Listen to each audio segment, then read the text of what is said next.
Hello everyone, good morning to all of you and welcome to online study point. दोस्तों, आज है 18 जुलाई और आज की इस वीडियो में हम 18 जुलाई से रिलेटेड करंट अफेयर के सभी इंपॉर्टेंट क्वेश्चन को कवर करने वाले हैं। इसलिए वीडियो को लास्ट तक देखिएगा क्योंकि सारे ही क्वेश्चन इंपॉर्टेंट है। और यदि आप लोगों को इस वीडियो की PDF चाहिए तो आप हमारा टेलीग्राम चैनल भी ज्वाइन कर सकते हैं, जिसकी लिंक डिस्क्रिप्शन बॉक्स में दी हुई है। और यदि आप चैनल पर नए हैं तो चैनल को सब्सक्राइब कर लीजिए, साथ ही बेल आइकन दबाना बिल्कुल मत भूलिएगा ताकि आप लोगों को हमारे सभी वीडियो की नोटिफिकेशन सबसे पहले मिल सके। तो चलिए स्टार्ट करते हैं हमारा पहला क्वेश्चन। हाल ही में सूरीनाम का राष्ट्रपति किसे चुना गया है? तो ये भी हाल ही में बन गए हैं, चंद्रिका प्रसाद संतोखी। अब ये नाम देख के आप लोगों को लग रहा होगा कि ये तो इंडियन नाम जैसा है। तो देखिए, जो चंद्रिका प्रसाद संतोखी हैं ये भारतीय मूल के हैं और अब ये सूरीनाम के राष्ट्रपति बन गए हैं। तो सबसे पहले हम जानेंगे सूरीनाम के बारे में। ये है नॉर्थ अमेरिका, ये है साउथ अमेरिका। और सूरीनाम ये स्थित है साउथ अमेरिका में। ये साउथ अमेरिका की कंट्री है और यहाँ पर भारतीय मूल के लोग अधिक रहते हैं। यदि हम बात करें सूरीनाम की तो यहाँ पर भारतीय लोगों की आबादी लगभग 6 लाख, यानी कि आप कह सकते हैं कि कुल आबादी का 27.4% जो हिस्सा है ये इंडियन लोगों का ही है। इसकी कैपिटल क्या है? तो ये है पैरामारिबो और करेंसी है सूरीनामी डॉलर। और यही क्या प्रेसिडेंट बन गए हैं चंद्रिका प्रसाद संतोखी। आप मैप से और क्या डिस्कस कर सकते हैं? तो इसे यदि आप थोड़ा जूम करके देखेंगे, क्योंकि सूरीनाम ये स्थित है साउथ अमेरिका में। ये जो आप बड़ा वाला पार्ट देख रहे हैं ये है ब्राज़ील। ब्राज़ील जो कि साउथ अमेरिका का सबसे बड़ा देश है। मैंने आप लोगों को ये भी बताया था कि ऐसी केवल 2 ही कंट्रीज़ है जिनकी सीमा ब्राज़ील से नहीं लगती। ऐसी 2 कंट्रीज़ हैं कौन कौन सी? एक तो ये है चिली, दूसरी है इक्वाडोर। बाकी सभी कंट्रीज़ की सीमा ब्राज़ील से लगती है। देखिए, वैसे तो विश्व की सबसे लंबी नदी नील नदी है जो कि अफ्रीका महाद्वीप में प्रवाहित होती है।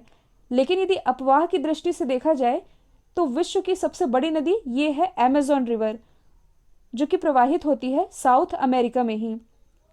कई बार एग्जाम में पूछा जाता है कि जो टूकन है, टूकन ये किस बेसिन में पाया जाने वाला पक्षी है? तो ये पाया जाता है अमेज़न बेसिन में ही। साथ ही वर्ल्ड की हाईएस्ट वाटरफॉल जिसका नाम है एंजल वाटरफॉल, ये कहाँ स्थित है? साउथ अमेरिका में। और साउथ अमेरिका में भी कहाँ? साउथ अमेरिका के वेनेजुएला में। ये है वेनेजुएला की लोकेशन। अब यदि हम अदर ऑप्शन को डिस्कस करें तो जोको विडोडो ये इंडोनेशिया के दोबारा से राष्ट्रपति बनाए गए हैं। साई इंगविन ये दोबारा से राष्ट्रपति बनाई गई हैं ताइवान की। जबकि जो एंटोनियो कोस्टा है ये प्राइम मिनिस्टर बनाए गए हैं पुर्तगाल के। तो ये भी आप याद रखेंगे। नेक्स्ट है, हाल ही में किस IIT ने वर्ल्ड की सबसे सस्ती कोविड-19 डायग्नोस्टिक किट जिसका नाम है कोरोश्योर, इसे डेवलप किया है? तो ये डेवलप किया गया है IIT दिल्ली के द्वारा। और देखिए, यदि इस किट को हम अदर किट से कंपेयर करें तो ये बहुत ही सस्ती है। और इस किट के लॉन्च होने के बाद कोविड-19 RT-PCR जो कि एक तरह का टेस्ट है जिसकी फुल फॉर्म बनती है real time transcription polymerase chain relation. इस टेस्ट को होने में जो खर्चा आता था वो अब कम होगा, क्योंकि ये वर्ल्ड की सबसे सस्ती कोविड-19 डायग्नोस्टिक किट है। नाम है कोरोश्योर और डेवलप किया गया है IIT दिल्ली के शोधकर्ताओं के द्वारा। अच्छा, इस किट को लॉन्च किसने किया है? तो इसे लॉन्च किया गया है रमेश पोखरियाल जी के द्वारा, जो कि प्रेजेंट टाइम में हमारे HRD मिनिस्टर है। और इनकी कॉन्स्टिट्यूंसी क्या है? हरिद्वार। और अभी हाल ही में इनके द्वारा एक पोर्टल लॉन्च किया गया है जिसका नाम है युक्ति। अब यदि हम ऑप्शन में लिखे हुए अदर IITs को डिस्कस करें तो जो IIT गांधीनगर है, IIT गांधीनगर के द्वारा लॉकडाउन के समय प्रोजेक्ट आइजैक लॉन्च किया गया था। IIT कानपुर, तो कल ही मैंने आप लोगों को बताया था कि हाल ही में IIT कानपुर के शोधकर्ताओं के द्वारा ultraviolet sanitising device develop की गई है जिसका नाम है शुद्ध। और शुद्ध की भी मैंने आप लोगों को फुल फॉर्म बताई थी, smartphone operated handy ultraviolet disinfection helper, ये है इसकी फुल फॉर्म। अब यदि हम बात करें IIT बॉम्बे की तो कोविड-19 पेशेंट को ट्रैक करने के लिए क्वारंटाइन मोबाइल एप्लीकेशन ये डेवलप किया था IIT बॉम्बे ने। साथ ही इंडियन रिसीवर चिप जिसका नाम है ध्रुव, ये भी डेवलप की गई है IIT बॉम्बे के ही रिसर्चर के द्वारा। तो ये सभी आप याद रखेंगे। नेक्स्ट है, हाल ही में 2020 ग्लोबल लीडरशिप अवार्ड से किसे सम्मानित किया गया है? तो ये भी हाल ही में सम्मानित किए गए हैं N चंद्रशेखरन और जिम ताइकलेट, यानी कि बोथ एंड बी। तो देखिए, अभी हाल ही में US India business council global leadership award 2020 से इन्हें सम्मानित किया गया है। वैसे ये अवार्ड तो हर साल दिया जाता है, लेकिन क्यों दिया जाता है? तो यूएसए और भारत के रिलेशन को मजबूत बनाने में अपना कंट्रीब्यूशन देने वाले जो कॉरपोरेट अधिकारी होते हैं उन्हें यह अवार्ड दिया जाता है। और इस वर्ष ये अवार्ड मिला है एन चंद्रशेखरन और जिम ताइकलेट को। यदि हम बात करें वेद प्रकाश दुदेजा की, तो इनके बारे में मैंने आप लोग को बताया था। इन्हें अभी हाल ही में infra business leader of the year award से नवाजा जा चुका है। नेक्स्ट है, हाल ही में केंद्रीय स्वास्थ्य मंत्रालय ने किस बीमारी की पहली स्वदेशी वैक्सीन को मंजूरी दी है?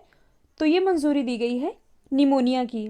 तो देखिए अभी हाल ही में इस वैक्सीन का ट्रायल किया गया था और ट्रायल किए जाने के बाद भारत की ये पहली वैक्सीन है, यानी कि पहली स्वदेशी वैक्सीन है निमोनिया के लिए, जिसे कि अब स्वास्थ्य मंत्रालय के द्वारा परमिशन दे दिया गया है। यदि हम बात करें स्वास्थ्य मंत्रालय की, तो प्रेजेंट टाइम में हमारे केंद्रीय स्वास्थ्य मंत्री ये हैं कौन? तो ये हैं डॉक्टर हर्षवर्धन। और इनकी कॉन्स्टिट्यूंसी क्या है? तो ये है चांदनी चौक दिल्ली, जिनके द्वारा अभी हाल ही में एक बुक लॉन्च की गई है। बुक का नाम है कोविड कथा। और यदि आप करंट से रिलेट करेंगे तो हाल ही में जो डॉक्टर हर्षवर्धन है, इन्हें वर्ल्ड हेल्थ ऑर्गेनाइजेशन के कार्यकारी परिषद का अध्यक्ष भी नियुक्त किया गया है।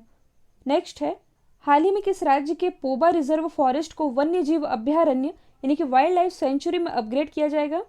तो देखिए ये स्थित है असम में। असम में स्थित है पोबा रिजर्व फॉरेस्ट, जिसे कि अब वाइल्ड लाइफ सेंचुरी में अपग्रेड किए जाने का फैसला किया गया है। इसी से आप कुछ रिलेट कर सकते हैं। कुछ दिन पहले मैंने आप लोगों को बताया था दिहांग पटकाई वाइल्ड लाइफ सेंचुरी के बारे में, जो कि असम में ही स्थित है। और जो दिहांग पटकाई वाइल्ड लाइफ सेंचुरी है, इसे अब हाल ही में नेशनल पार्क के रूप में कन्वर्ट करने का डिसीजन लिया गया है। तो ये भी आप याद रख सकते हैं। अब आप मैप में देख सकते हैं असम की लोकेशन, ये किन किन राज्यों के साथ और किन देशों के साथ बॉर्डर शेयर कर रहा है। असम की यदि हम बात करें तो कैपिटल क्या है? दिसपुर। मुख्यमंत्री कौन है? सर्बानंद सोनोवाल। और गवर्नर है जगदीश मुखी। असम से रिलेटेड आप और क्या याद रख सकते हैं? तो देखिए जीएसटी और एनआरसी, ये दोनों ही लागू करने वाला भारत का पहला राज्य ये असम ही है। असम में ही स्थित है काजीरंगा राष्ट्रीय उद्यान, जो कि किस लिए फेमस है? एक सींग वाले गेंडे के लिए। साथ ही अभी हाल ही में असम गवर्नमेंट के द्वारा लॉकडाउन के समय एक स्कीम चलाई जा रही थी जिसका नाम है धनवंतरी स्कीम। और ये किसके लिए थी? तो देखिए लॉकडाउन के दौरान मेडिसिन की यानी कि दवाओं की फ्री होम डिलीवरी के लिए इस स्कीम को लॉन्च किया गया था असम गवर्नमेंट के द्वारा। तो ये भी आप याद रख सकते हैं। नेक्स्ट है, किस राज्य की पुलिस ने साइबर अभियान की शुरुआत की है? तो देखिए इसकी शुरुआत अभी हाल ही में की गई है तेलंगाना गवर्नमेंट के द्वारा। तो तेलंगाना पुलिस की महिला सुरक्षा विंग के द्वारा इस अभियान की शुरुआत की गई है।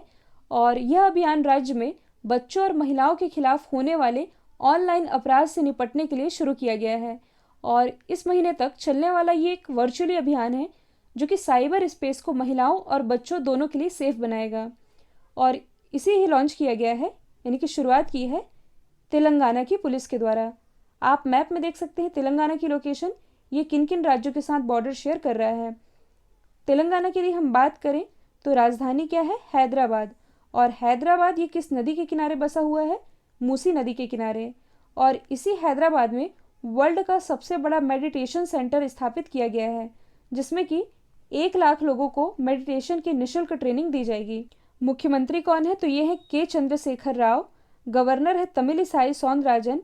और तेलंगाना उच्च न्यायालय के मुख्य न्यायाधीश तो ये है राघवेंद्र सिंह चौहान। लोकसभा सीटें आती हैं 17, जबकि राज्यसभा सीटों की संख्या है कुल 7।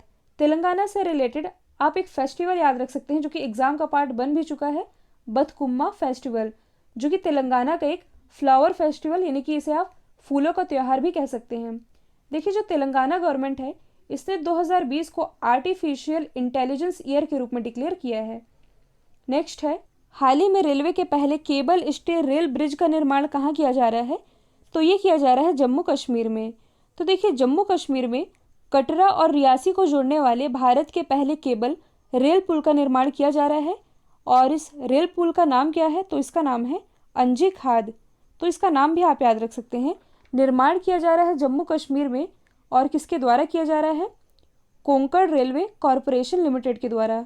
यदि हम बात करें कोंकण रेलवे कॉरपोरेशन लिमिटेड की, तो इसका हेडक्वार्टर स्थित है मुंबई महाराष्ट्र में। और इसके अध्यक्ष कौन है? तो ये हैं संजय गुप्ता। अच्छा, जम्मू कश्मीर के पहले उपराज्यपाल कौन है? तो ये हैं जीसी मुर्मू। यानी कि गिरीश चंद्र मुर्मू।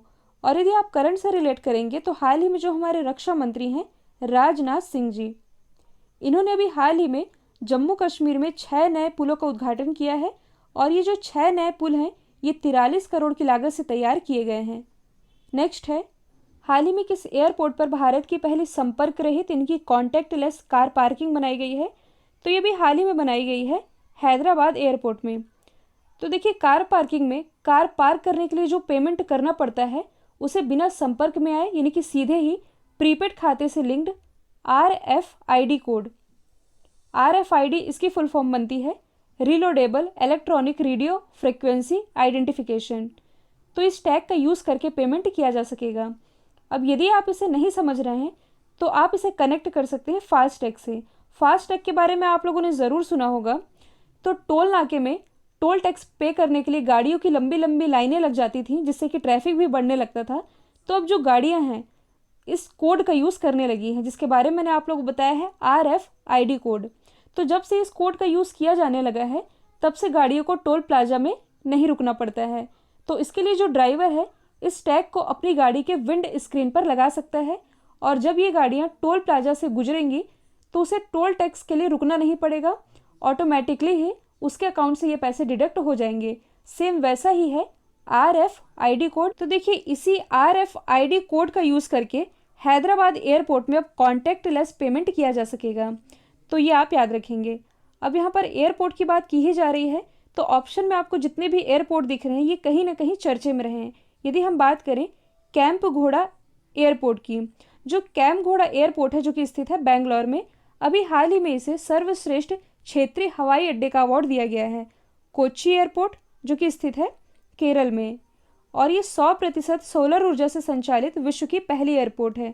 जबकि यदि हम बात करें इंदिरा गांधी इंटरनेशनल एयरपोर्ट की जो कि स्थित है दिल्ली में, तो ये भारत का पहला single use plastic free airport है, इंदिरा गांधी इंटरनेशनल एयरपोर्ट। तो ये भी आप याद रख सकते हैं।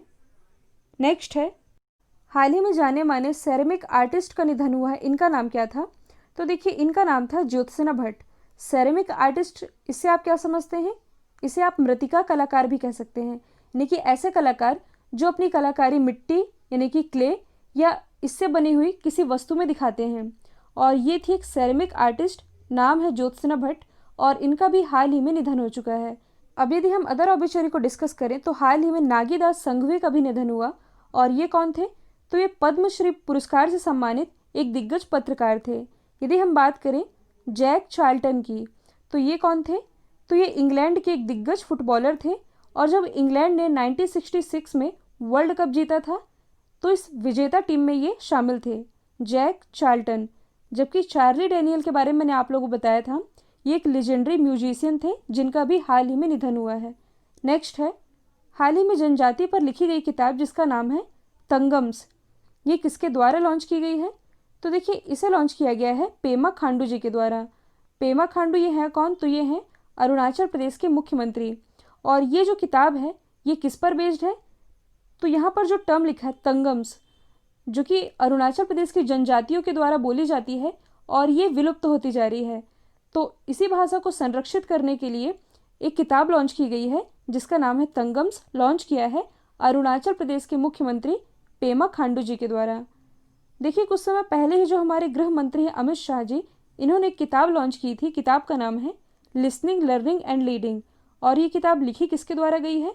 M वेंकैया नायडू जी के द्वारा, जो कि प्रेजेंट टाइम में हमारे वाइस प्रेसिडेंट हैं। यदि हम बात करें प्राइम मिनिस्टर नरेंद्र मोदी जी की, तो जनवरी 2020 में इनके द्वारा एक किताब लॉन्च की गई है। किताब का नाम है ब्रिजिटल नेशन। जो थावर चंद गहलोत हैं, इन्होंने लॉन्च की है एग्ज़ाम वॉरियर किताब का ब्रेल एडिशन, जो कि नरेंद्र मोदी जी के द्वारा लिखी गई है। तो ये भी आप याद रख सकते हैं।